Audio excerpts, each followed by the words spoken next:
따라합시다. 시험을 온전히 기쁘게 여기라. 지난 수요일날 목요일날 삼남연회가 대구 제일교회에서 열렸습니다. 우리 연회라고 표현되는 행정조직 안에는 15개 지방과 433개 교회가 구성이 되어 있습니다. 이분들이 1년에 한 번 전체적으로 모여서 회의를 하고 사람도 세우고 합니다. 옛날에는 3박 4일도 하고 2박 3일도 하는데 그걸 1박 2일로 줄여놨으니까 다들 정신이 없어요. 없으면서도 1년 만에 친구도 만나고 동문도 만나고 선후배도 만나고 그런 시간들. 그러니까 목사들이 바쁠 수밖에 없고 거기다가 뭐 감리사도 뽑는다고 하면 또 머리도 아프고 그런 와중에 가장 은혜로웠던 시간. 목사니까 아무리 회의하고 사람들 만나고 그래도 하나님 은혜를 주옵소서, 제 마음에 은혜가 있게 하옵소서 찾게 되잖아요. 은퇴 차나 예배 시간이 제일 은혜로웠어요. 다른 순서 다 있는데 이번에는 4명의 목사님들이 우리 교회 지방에 있는 한 분 목사님하고 4분의 목사님이 은퇴를 하셔요. 그때 아까 불렀던 찬송가를 하는데 이 세상 끝날까지 주 섬겨 살리니 내 친구 대신 주여 늘 함께 하소서. 이 세상 살 동안에 은퇴가 끝은 아니지만 목회 여정을 내려놓고 하나님 앞에 서 있을 때 콧등이 시큰하고 요새 제가 많이 울어서 문제인데 눈물이 나려고 하는 거예요. 마음속에 나도 저 4분의 목사님들처럼 건강하게 은퇴를 맞았으면 좋겠다. 그런 생각을 먹고 있었습니다. 다 끝나고요. 답사를 한 은퇴하실 목사님 중에 한 분이 하시는 거예요. 이런 말을 하는 겁니다. 부족하고 무능한 종 때문에 주님 앞에 교회 앞에 부끄러운 것이 너무 많습니다. 2가지를 꼭 짚는 거예요. 부족하고 무능하다. 그럼에도 십자가에 달리신 주님이 인도하셔서 여기까지 왔습니다. 모든 게 하나님의 은혜입니다. 남은 인생을 하나님 앞에 순종하며 살도록 결심을 해봅니다. 부족하고 무능했던 종 때문에 실수도 많이 하고 당신이 그 여정을 걸어왔는데 십자가에 달리신 주님의 은혜 때문에 여기까지 왔습니다. 45년 동안 목회를 하셨던 분인데 그 여정이 결코 쉬운 일이 아니었던 것 같아요. 이런 이야기가 있습니다. 문 좀 닫으셔요. 오랜 세월을 목회를 하던 어떤 목사님이 시골길을 이렇게 걸어가는데 고목나무 하나 떡 있고 구멍이 있는데 쏙이 썩어 있는 거예요. 이 목사님이 그걸 들여다보면서 야, 너는 목회도 안 하는데 이렇게 쏙이 썩었노? 별로 웃지도 않으시고 목사들이 힘들어요. 속이 썩잖아요. 속이 썩었노? 부족함 때문에 무능함 때문에 속이 썩어요. 하나님의 은혜로 회복이 되는데 근데 딱 하나 중요한 것이 있다면 하나님의 은혜 때문에 하나님이 붙들어 주시고 하나님이 지금도 인도해 주시는 그 은혜 때문에 오늘 여기에 서 있고 오늘도 믿음으로 우리가 살아가는 거예요. 목사도 사실은 속이 썩고 무능하고 부족함 때문에 통탄을 해요. 그럼에도 불구하고 오늘 설교를 하고 목회의 길을 걸어가는 이유는 살아계신 주님 때문에 주님이 붙들어 주시고 인도하신다는 믿음 때문에 사람들에게 보이려는 것이 아니고 하나님 앞에서 바로 서기 위해서. 사랑하는 성도 여러분, 오늘 우리가 말씀을 들을 때에 이 은혜가 임해야 됩니다. 하나님이 나를 붙들어 주시는 은혜. 오늘 말씀 제목이 충격적이잖아요. 그냥 일상생활, 신앙생활 생각 없이 하면 다 그렇게 생각해요. 시험을 만나거든 당하거든 온전히 기쁘게 여기라. 아멘. 이거 세상 사람들한테 물어보세요. 당신이 어려운 고통과 고난을 당하는데 기뻐하세요. 기뻐하세요. 미쳤어? 당신 미쳤어? 아니 세상에 이렇게 어렵고 힘든 마음이 찢어지고 눈물이 나고 통곡이 나오는 이 상황에서 기뻐해. 그 교인들이 문제가 뭐냐 하면 교회에 나와서 고개 숙이고 아멘하게 한 다음부터 그 다음부터는 이게 이론만 남기 시작해요. 항상 기뻐하라. 아멘. 감사합니다. 뭘 항상 기뻐하고 감사해요. 나가면 불평불만 막 터뜨리면서 다 빼먹으면 모두가 그렇지 뭐. 이거 문제예요. 여러분은 정말 시험을 당하는데 그게 기뻐요? 목사도 싫어요. 힘들어요. 그걸 누가 좋아해요? 시험을 당한다는 원문에 보면 푹 빠진다는 거예요. 그냥 지나가는 것도 아니고 그 속에 푹 빠져갖고 온갖 고통을 당하고 마음고생하고 답답해 죽겠는데 누가 좋아해요? 근데 성경이 기쁘게 여기라. 그것도 온전하게. 좀 생각을 해보세요. 야고보서는 왜 이런 말을 할까? 이게 가능하기는 한가? 솔직하게 말씀 앞에 서보세요. 요 근래 계속 얘기하잖아요. 말씀을 그대로 믿는데 안 믿어지면 물어봐야 돼요.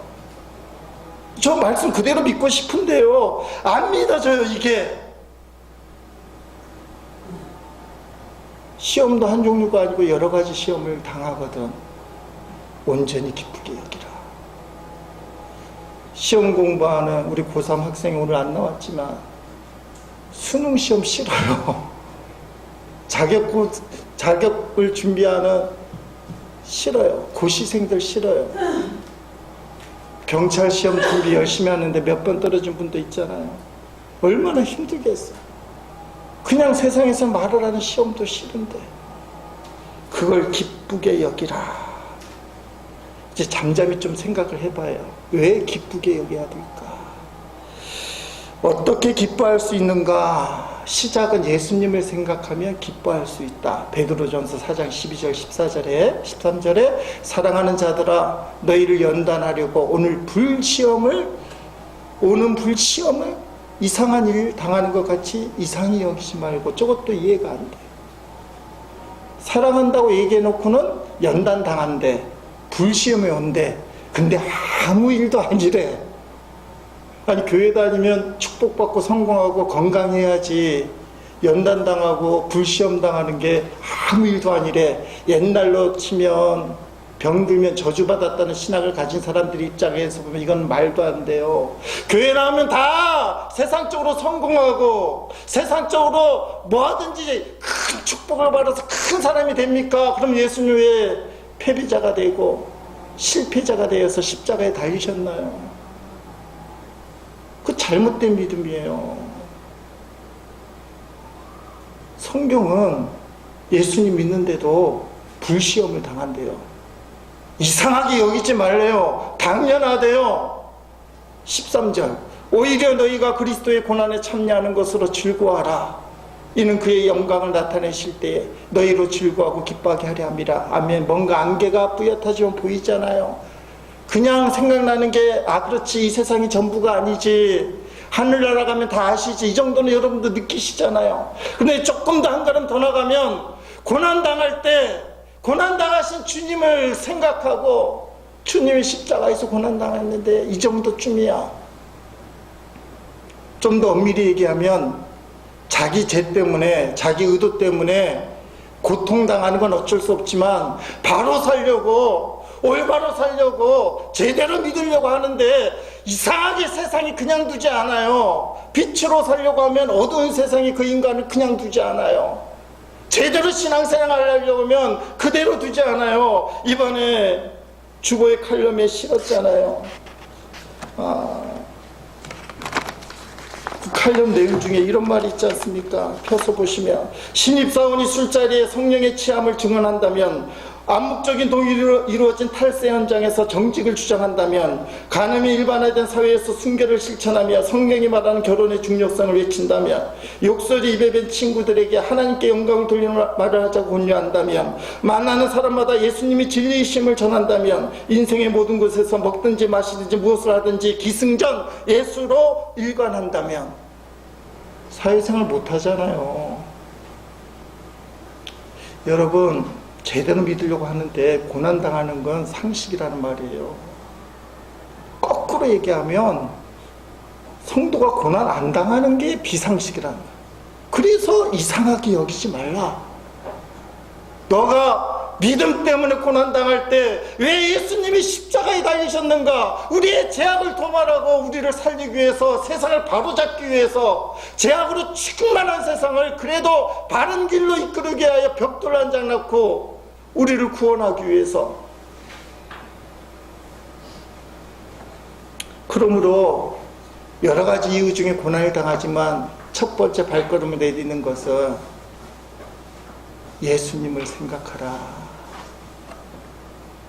왜냐하면 그 주님을 만나게 되면 고난의 뜻을 이해하게 되고, 세상 사람들이 알 수 없는 고난이 기쁨이 되고, 그때 정말 감사헌금을 한다는 거예요. 그때 가서야 주님 만나지도 않고 그냥 종교적인 모드로 하는 신앙 행위가 아니라 마음 깊은 곳에서부터 십자가의 은혜와 사랑, 그 진리를 깨달아야 고난이 기쁘고 감사가 될 수 있다. 야고보가 왜 이런 말을 했을까? 야고보서는 누가 썼을까요?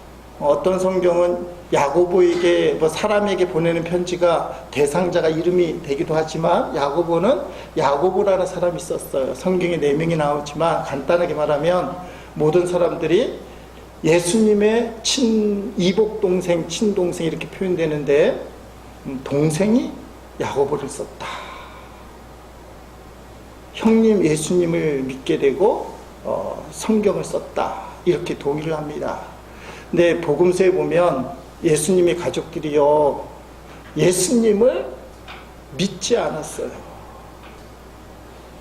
마가복음 3장 21절에 이런 말씀이 나옵니다. 예수의 친족들이 듣고 그를 붙들러 나오니 이는 그가 미쳤다 하니라. 미쳤다고 소문이 나서 우리 집에 가장 큰 애가 미쳤나 보다 붙잡으러 왔어요. 이는 그 형제들까지도 예수를 믿지 아니함이러라. 예수를 안 믿었대요, 형제들도. 근데 야고보가 나중에 믿게 되었는데 어떻게 믿었을까? 이분은 초대교회 최고의 지도자, 그리고 낙타 무릎의 야고보는 4명의 야고보 중에 예수님의 동생 야고보예요. 왜냐하면 예수님의 사도 제자 야고보는 순교예요. 사도행전에 나와요. 그 사람은 아닌데 누가 낙타 무릎일까? 예수님의 동생. 기도를 무릎 꿇고 얼마나 많이 해서 무릎이 낙타 무릎이 된 기도의 사람. 이 사람이 어떻게 형님을 주님으로 고백하고 그 주님을 위해서 평생 자신의 삶을 드릴 수 있었을까? 가족들끼리 인정하고 형님을 위해서 목숨을 바칠 수 있는 믿음이 사실은 쉽지 않지 않습니까? 많이 연구를 하고 묵상하니까 이거는 보통 사람들이 일치하는 의견이에요. 야고보가 부활의 주님을 만났다. 고린도전서 15장이 부활장인데 고린도전서 15장 7절에 부활의 주님 만난 사람 쭉 설명되다가 그 후에 야고보에게 보이셨으며 그 후에 모든 사도에게 야고보가 탁 나와요. 예수님의 동생 야고보. 야고보가 부활의 주님을 만난 다음에 예수님을 정확하게 보았던 거예요. 그래서 야고보에 대한 여러 가지 교회 전통에 보면 이런 자료가 나오고 있습니다. 그의 최후가 사내들의 공의회, 유대교의 최고 결정기구 예수님의 십자가를 결정한 기구에 끌려갔습니다. 근데 예수님에 대한 믿음을 끝까지 부인하지 않는 바람에 성전 꼭대기 남동쪽 성전 꼭대기 약 30m 되는 곳에서 밑으로 떨쳐졌다는 거예요. 근데 안 죽었습니다. 그래갖고 곤봉으로 때려 죽였다. 이건 성경에 없는 교회 전통이에요. 이분이 지금 시험을 당하거든 온전히 기쁘게 여기라. 그 말씀하고 있는 거예요. 그 말씀. 부활의 주님을 만나게 되면, 여러분 우리가 지난주일 부활절 지났잖아요. 예수 그리스도가 다시 사셨네. 얼마나 기뻐요. 그 부활의 감격과 은혜가 지금 마음속에 있어요. 가슴이 콩닥콩닥 뛰고, 아, 부활의 주님, 어둠의 권세를 깨뜨리고 다시 사신 주님, 너무 감사합니다. 환희가 넘치나요. 그리고 예수님을 마음속에 모시고 살아가나요. 지난 주일날 설교 말미에 이 주보요 그림 보여주셔서 말을 했잖아요. 예수 다시 부활하셨도다. 아니, 예수님이 부활하시고 또 죽었나? 왜 다시 부활하셔야 돼? 죽어야 부활할 텐데. 예수님이 우리 마음속에 들어오지 아니하면 예수님의 부활은 소용이 없어요. 예수님의 부활의 능력, 예수님의 부활의 그 놀라우신 사랑, 어둠의 권세를 왜 꺾으셨어요? 하나님의 아들, 딸인 저와 여러분을 어둠에서부터 지켜주고 빛으로 인도하기 위하여 부활하신 분이에요. 근데 그분이 내 안에 들어오지 못하면 그분은 살아계셨으나 나에게는 죽은 분이에요. 그래서 제가 그렇게 해석했잖아요. 다시 부활하시는 것은 예수님이 다시 죽으셨기 때문이 아니라 내 마음속에 들어오신다는 뜻. 내 마음속에 다시 들어오신다는 뜻. 그게 예수님 다시 부활하셨도다. 지난주에 그 말씀을 들었기 때문에 내 마음속에 예수님이 다시 부활하셨는가? 이게 부활절을 제대로 지낸 저와 여러분의 모습이 돼야 돼요. 내 안에 부활하신 예수님이 계신가? 아직도 나는 어둠에 쌓여서 한탄하고 원망만 나고 슬프기만 하고 자기 연민에 빠져서 죽겠다고만 하면 아직 부활의 주님이 온 게 아니잖아요.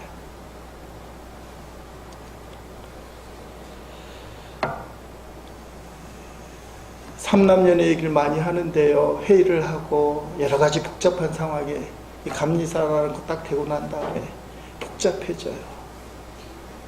은혜를 찾지만 이제 혼자 있는 시간이 되면 생각을 많이 하는데 저절로 막 생각을 해요. 근데 기도해야지 생각만 하면 안 되잖아요.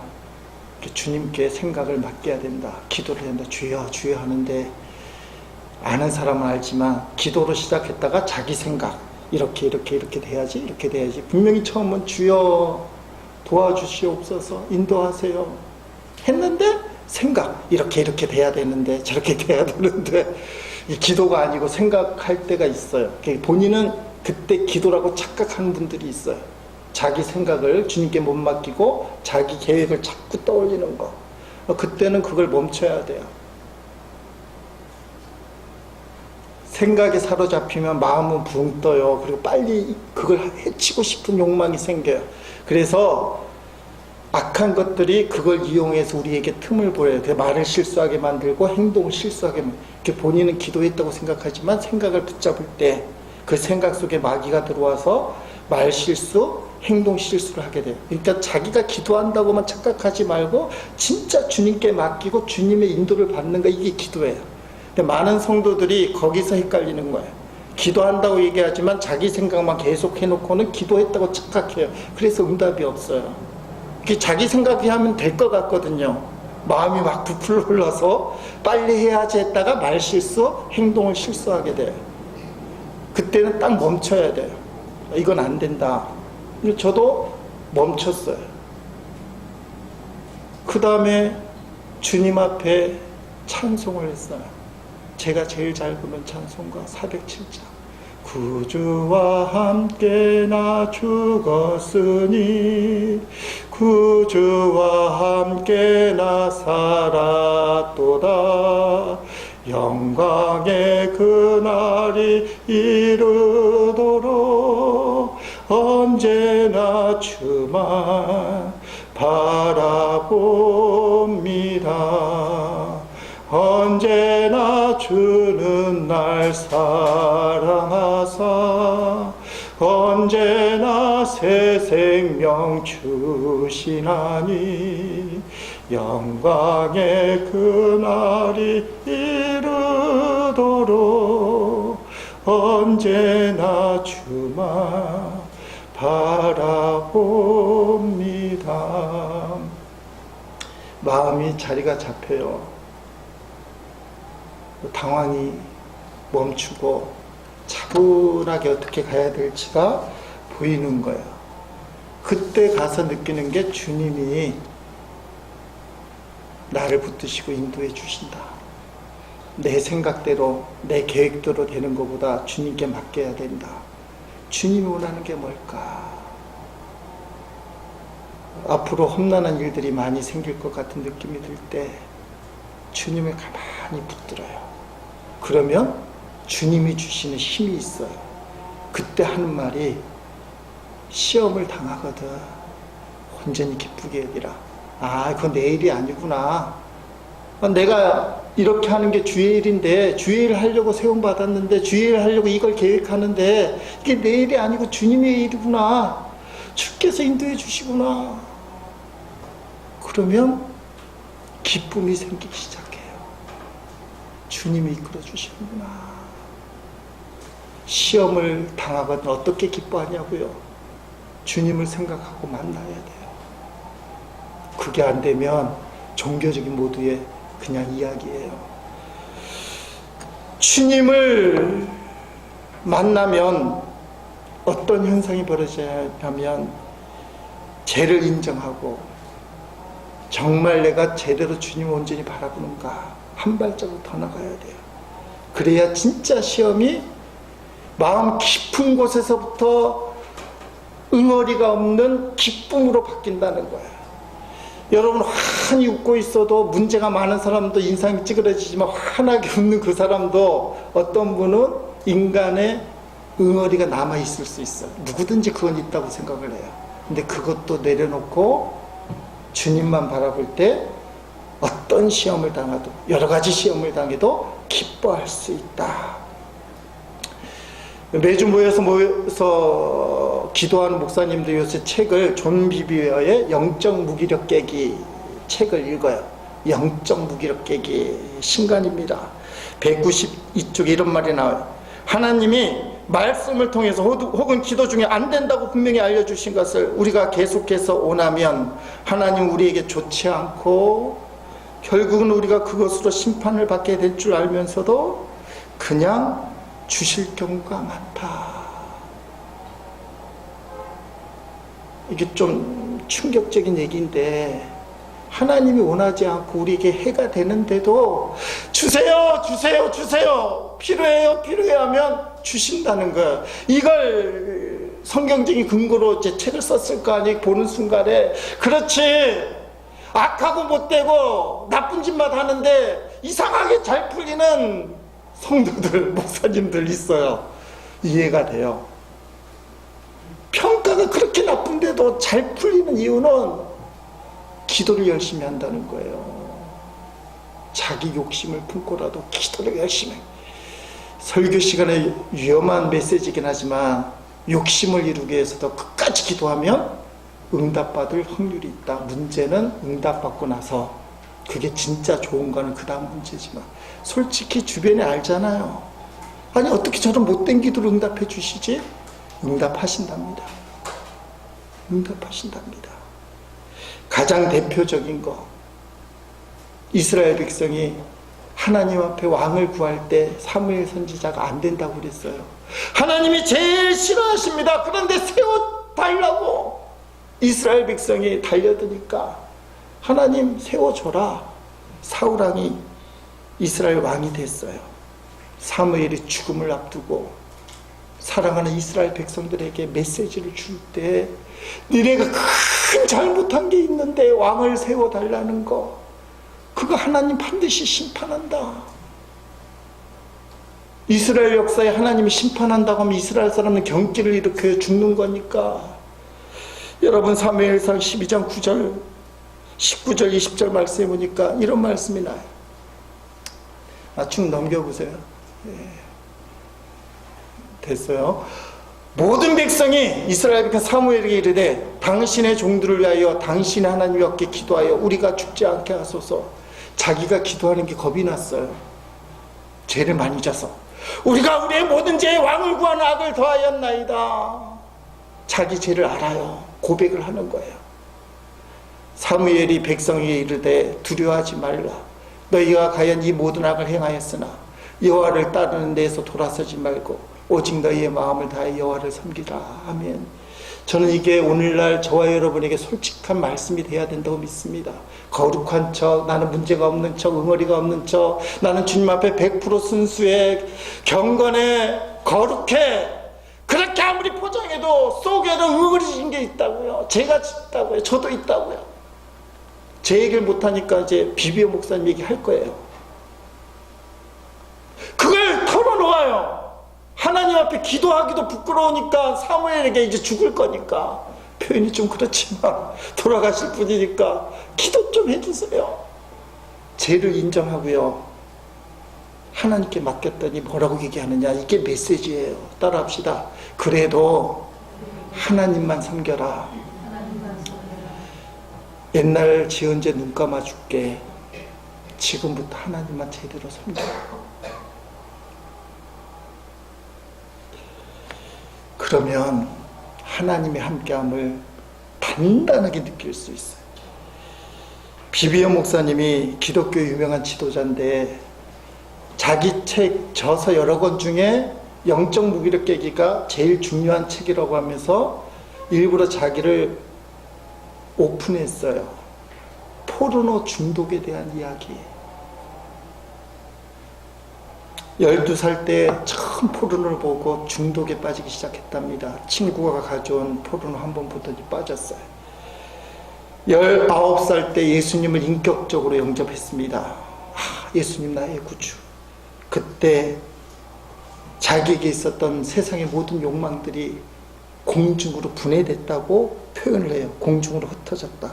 술 먹는 거, 욕하는 거, 여학생들과의 부적절한 행동, 껄렁한 태도 같은 불경한 모습들이 다 사라졌다. 근데 딱 하나, 포르노 정욕은 떠나지 않았다. 겉으로 회심한 그리스도인이 됐어요. 다 떠났어요. 내 속 중심에 포르노가 안 떠났어요. 더 놀라운 것은 23살 때 결혼을 할 때 기대를 가졌대요. 세상에서 제일 사랑하는 여인하고 결혼을 하니까 포르노를 떠나겠지. 그런데 안 떠났대요.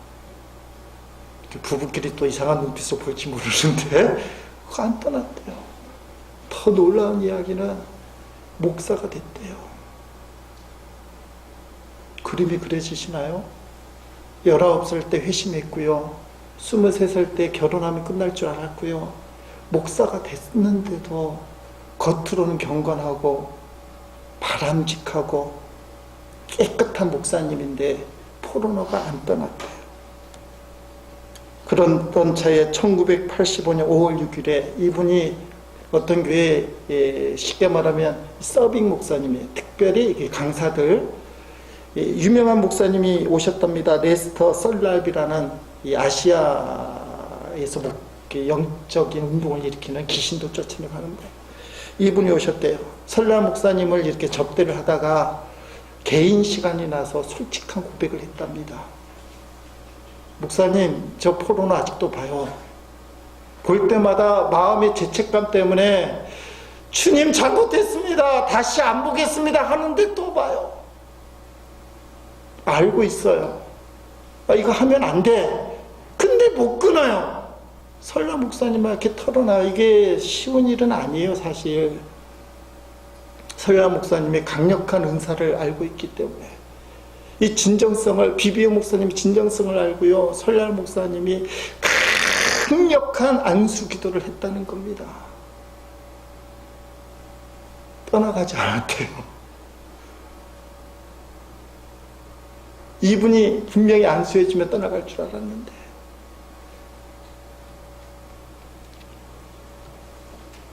그러다가 9달이 지났을 때에 1985년 5월 6일 날 금식기도를 했답니다. 금식기도 나흘째 지긋지긋한 정욕의 영으로부터 해방되었다. 존 비비오 목사님은 전통적인 이 복음주의자, 보수주의자입니다. 근데 이분이 이렇게 써요. 그래, 성령께서 나타나셔서 지긋지긋한 정욕의 영에게 예수의 이름으로 선포하라. 너의 몸에 있는 정욕의 영에게 떠나가라고 선포하라. 그래서 비비오 목사님 순종해서 내 안에 있는 악하고 더러운 정욕의 영아, 예수의 이름으로 떠나가라. 그때 떠나갔더래요. 말로 표현할 수 없던 어떤 기쁨, 그리고 그 이후에는 포로노에 얽매이지 않았다. 서양 사람들은 상당히 합리적이잖아요. 그래서 고민을 했답니다. 설날 목사님이 안수를 해줄 때는 왜 허락을 안 하셨다가 9달이 지나서야 포로노가 떠났을까? 예수님이 말씀을 해주시더래요. 그 목사님에게 고백하고 안수받을 때는 간절했잖아요. 그때 비비오 목사님 하나님 앞에 그렇게 기도, 하나님 저에게 은혜를 주셔서 병자를 고치고 많은 사람들을 해방시키고 복음을 전해서 예수님께 데리고 싶습니다. 그러니 저에게 이 포로노에게서 떠나가게 해주세요. 그걸 기억나게 하시더래요. 근데 그게 왜 문제가 돼요? 주님 앞에 물었더니 주님이 뚱딴지같이 이런 말씀을 하시더랍니다. 아들아, 너가 수많은 사람을 나에게로 인도하고 수많은 병자를 치유하고 해방시켜도 영원한 지옥에 떨어질 수 있다. 아들아라고 표현한 것은 번역가가 번역한 것 같아요.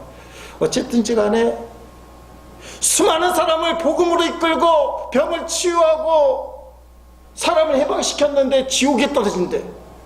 깜짝 놀래갖고 이어지는 말씀이, 아들아, 가룟 유다도 자신의 삶을 버리고 나를 따라왔다. 유다도 열심히 복음을 전했다. 유다도 내 이름으로 병자를 치유하고 사람들을 해방시켰다. 유다는 그렇게 하고도 지금 지옥에 있다.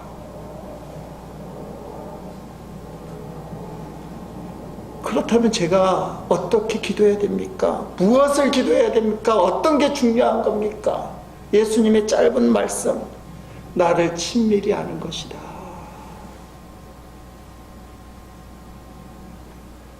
그때부터 비비오 목사님이 기도가 바뀌었대요. 주님만을 알기 원합니다. 주님의 마음을 알기 원합니다. 주님을 속속히 알고 싶고 주님의 그 마음을 느끼기 원합니다. 그러면서 하시는 게, 그 9달 전에 안수기도 받을 때 너가 세상 걱정에 찼다는 거예요. 포로노 죄 때문에 하나님이 나를 버리실 것 같다는, 그거는 세상 걱정이어서 그 걱정이 걸림돌이 됐다는 걸 보여주고, 9달이 이 기도를 계속했다는 거예요. 뭐 복음 전에서 병자 고치고 사람들 해방시키는 기도 다 내려놓고 주님 마음을 알고 싶습니다. 주님을 이해하고 주님을 따라가고 싶습니다. 주님밖에 없습니다. 9달이 지나고 난 다음에 주님의 마음을 알 수 있는 수준이 됐다는 거예요. 주님의 마음을 알 수 있는 수준이 되었다. 그때 꼭 집어서, 이건 해석 같아요. 진짜 포르노라는 그 끊지 못할 죄 때문에 진짜 가슴 아파하고, 그 죄 때문에 예수님이 십자가에서 정말 그 죄 때문에 돌아가셨고, 내가 포로를 품고 있느나 예수님이 십자가에서 통곡하고 계신다는 그 마음을 9달이 지나고 내 4일째 나흘째 금식하는 그 순간에 비비오 목사님이 그 수준에 도착했다는 거예요. 그때 가서야 포르노의 영이 떠나갔다. 그 사건이 1985년 5월 6일 완전한 치유의 날. 시험 얘기하다가 이 얘기까지 나왔는데요. 우리가 시험을 만나면 기뻐하는 척하는데 쪼는 이유가 뭐예요? 속에 죄가 있기 때문에 그래요. 말 못할 죄. 비비오 목사님, 누가 뭐래도 회심한 그리스도인, 온전한 가정의 남편, 아버지, 목사님이셨어요. 근데 그 속에 뭐가 있었어요? 포르노에 대한 정욕. 아무리 목사들도 이건 벗어나지 못할 거예요. 포로노라고 표현할 수는 없지만, 근데 그걸 어떻게 해결해야 되느냐? 주님의 마음을 알아야 돼요. 주님을 위해서 뭔가 하려고 하지 말고, 내가 복음을 전해서 사람들 죽게 이끌어오겠습니다, 병자를 치유하겠습니다, 사람들 해방시켰습니다, 이거 하지 말고, 그거 소용없어요. 주님 마음을 모르면 결과물을 놓고 주님께 어떻게 하려고 하지 말고, 너의 마음속에 진짜 주님이 거하도록, 정말 마음이 깨끗해지도록, 사람들에게 말 못하는 그 주님이 원치 않는 것을 품고 주님이 이것 때문에 통곡한다는 사실을 느낄 수 있다면, 그때부터 완전 자유로울 수 있어요.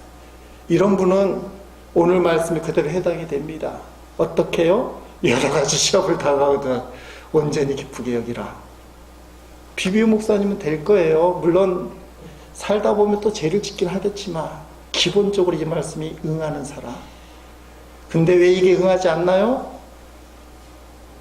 주님이 내 마음속에 역사 안 할까봐 걱정거리가 있어요. 말 못하는 자기만이 알고 있는 비밀 걱정거리, 잿덩어리. 이걸 품고 있는 한 이 마음은 그냥 그림의 떡입니다. 좋은 말씀이고 종교적인 모드로 아멘이에요. 근데 삶에 적용을 못하셔요. 여러 가지 시험을 당하거든 온전히 기쁘게 여기라. 살아계신 주님, 지금도 살아계신 주님이 내 안에 계심을 느껴야 돼요. 그분이 말씀으로 우리를 이끄십니다. 말씀하시는 주님. 그리고는 되게 해주셔요. 내가 노력하고 있는 것보다 주님이 일하셔요. 설교 원고에서는 잘랐지만 감리사가 될 때 좀 고통스러웠어요. 여러분이 말도 안 한 이유도 있고, 우리 집사람하고 얘기하다가 그러다 감리사 되면 어떡할 건데, 글쎄 감리사 되면 어떡하지? 이런 얘기를 나누는데요, 제가 요새 하는 세 가지: 살아계신 주님, 말씀하시는 주님, 되게 하시는 주님. 거꾸로 얘기하면 안 되게 하시는 것도 주님이에요. 안 되게 하시는 것도 주님이에요. 되고 안 되고는 내 소관이 아니라고 분명히 고백했어요. 그게 자유함을 누린 거예요. 사랑하는 성도 여러분, 살아계신 주님, 말씀하시는 주님이 계십니다. 그분을 마음에 품으면 이 말씀이 되게 하셔요. 여러 가지 시험을 당하거든 온전히 기쁘게 여기라. 할렐루야, 아멘. 주님, 시험 덩어리지만 기쁨 덩어리인 줄 믿습니다. 제가 이걸 턱 받겠습니다. 그리고 주의 영광으로 변화시키겠습니다. 힘을 허락하소서, 감당케 하소서. 주님이 함께 하시니 감사합니다. 진짜 고백이 되는 겁니다. 이제 찬송하고 이 말씀부터 기도하려고 그래요. 찬송.